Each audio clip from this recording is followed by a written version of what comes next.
Rev Zo here, Sunday salutations in the desert, from the desert. Raining cats and dogs last night, and there's nothing more beautiful than the desert after a rain. Smell of creosote and the sparse landscape, cacti and different flora and fauna of the desert. It's very interesting. They don't fret about when the rains will come, but when they come, they're fully open to it. If they got uptight about it, they wouldn't be able to absorb the water and they would die because they'd be in constant fear of it not going to rain, or is it going to rain?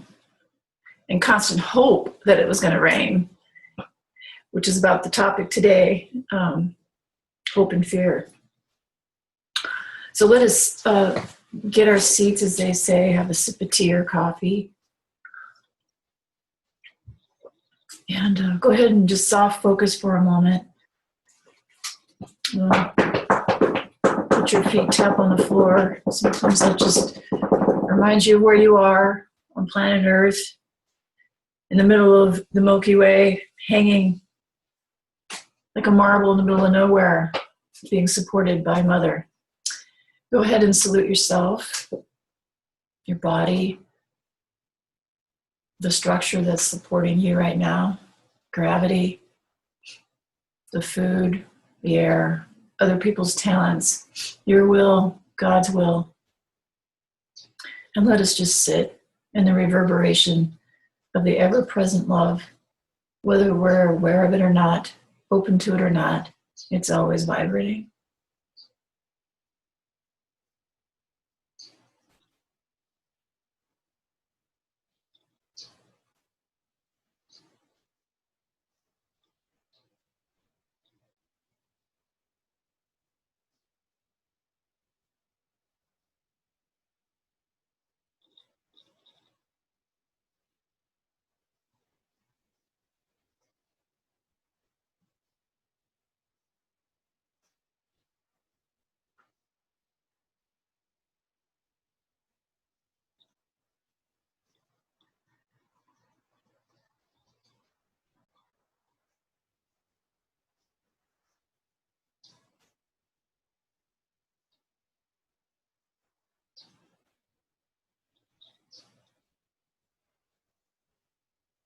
So go ahead and salute your next couple of breaths, really focusing on the out breath, emptying the cup, as they say. And really squeeze it at the end to where you even make a little punctuation.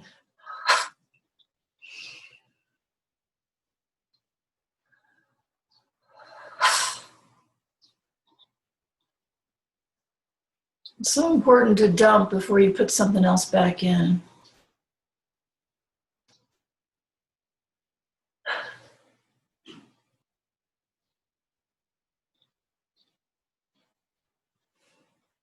And in your own way, go ahead and salute yourself, each other, the space, teachers seen and unseen, and wish us all a nice little exchange on this Sunday salutations at the end of November 2016.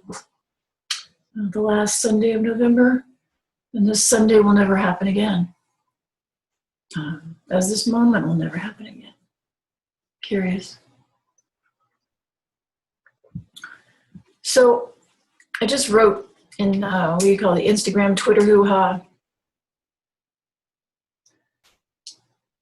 Let go of all hope and lose all fear. It's a magnificent, magnificent truth.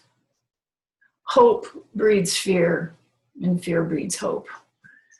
And they're both four-letter words, which is always convenient. Just say the word with me, hope. I hope it works out. I hope he knows what he's doing. I hope we don't enter into World War III. I hope they finally understand. I hope she forgives me. I hope that he comes back. I hope I wake up tomorrow morning. I hope it doesn't happen. Just feel the nuance, the tone, the timbre of the word. it feels like what it is. It's just suspended in this sort of static, passive, not taking responsibility place. And, it's a matter of discovery, right? You will continue to use the word, and I'm not saying don't, but it's, the level of awareness I'm advocating is part of this day in, day out spiritual practice. It's not unique to what I'm teaching.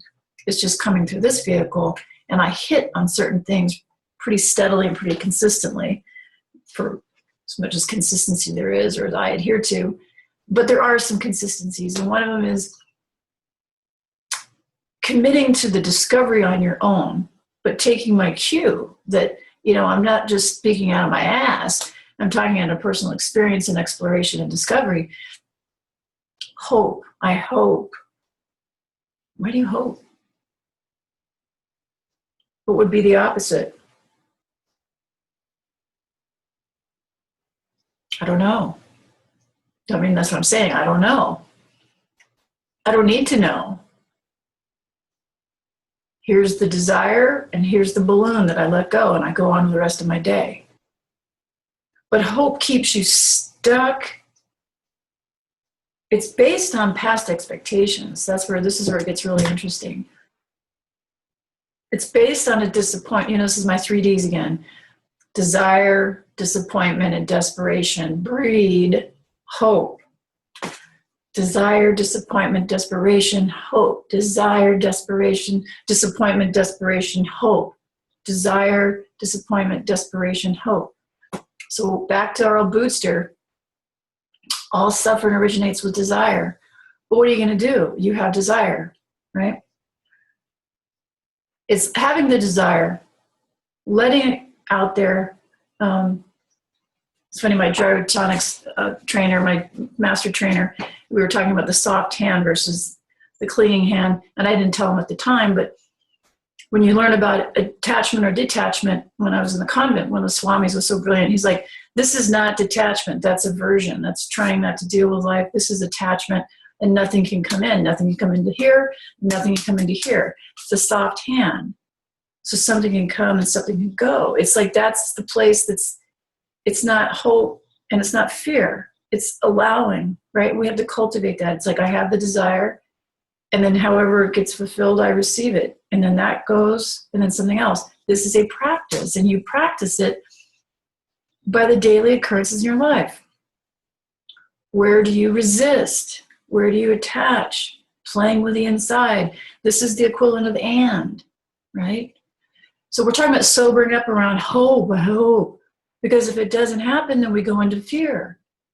Well, fear is always breeding hope, because the projection is it's not going to happen. So hope actually projects fear, which then blocks the actual manifestation of, actually blocks energy to come in and give you anything. It keeps you in a state of suspension, and at best, sort of a fuzzy, low-grade vibration. Because when we're when we're saying hope, when we're living from hope, we're letting fear become the coal underneath us, which blinds us, that takes energy, which brings our energy levels down, and we're missing clues and inspirations that are coming from the periphery. Because hope is perpetuated by fear, which then creates a myopic focus, which then closes down the periphery. So you're missing out, babies. You're missing out big time.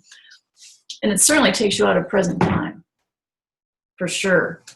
Now, one of the kingpins, we're talking about this idea of hope, is, my all-time favorite, Chaigon Rinpoche. Love him. This is from a chapter on devotion. I'm just going to jump in. This is, the heart of the Buddha. Okay. So hopelessness, this is Chaigon. Ordinarily, we live in our world of expectations, which we embellish constantly. Hopelessness means being willing to live nakedly in the moment without the reference point of our expectations, ergo hope.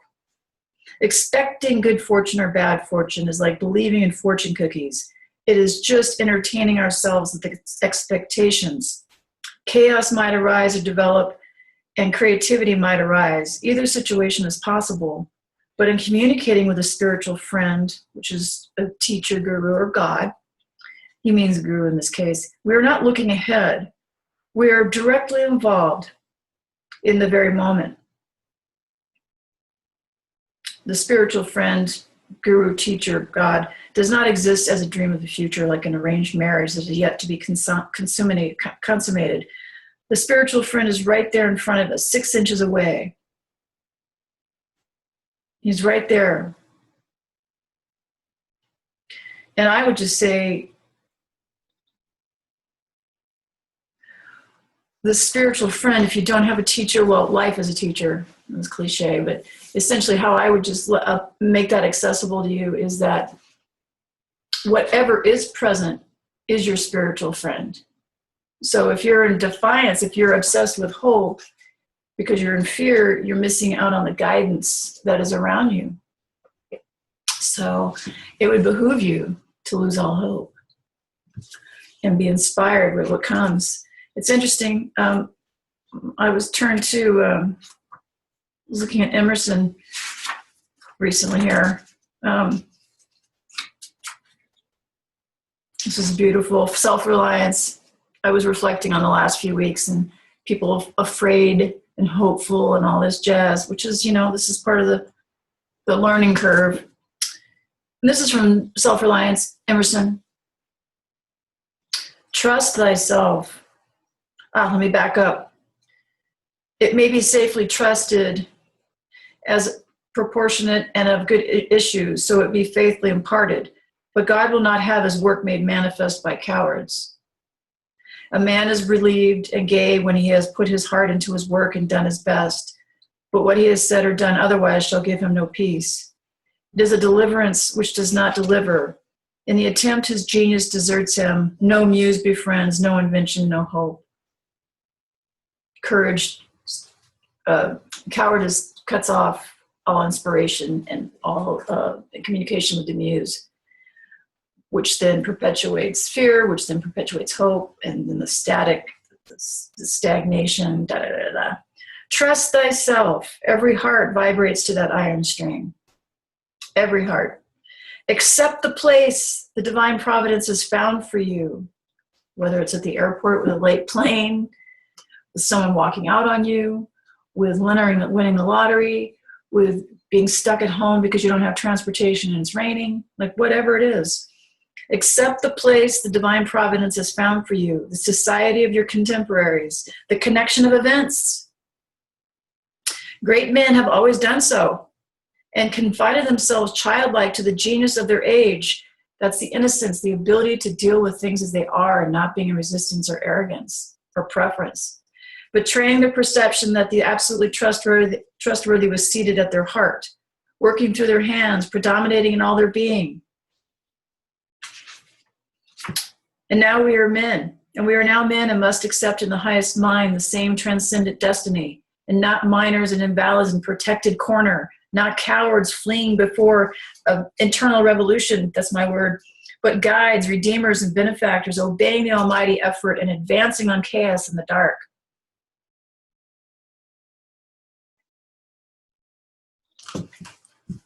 I threw a lot out there. I just condensed the hero class, this hero series, into 15 minutes. Anyway, be inspired by whatever's a take home there. And let's just sort of take a pause before I sign off.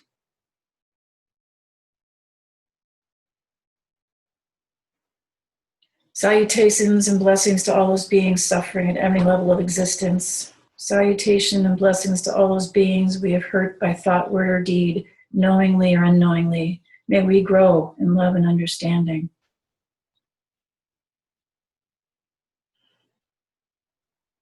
Okay, another day on Paradise. Participate. Bye.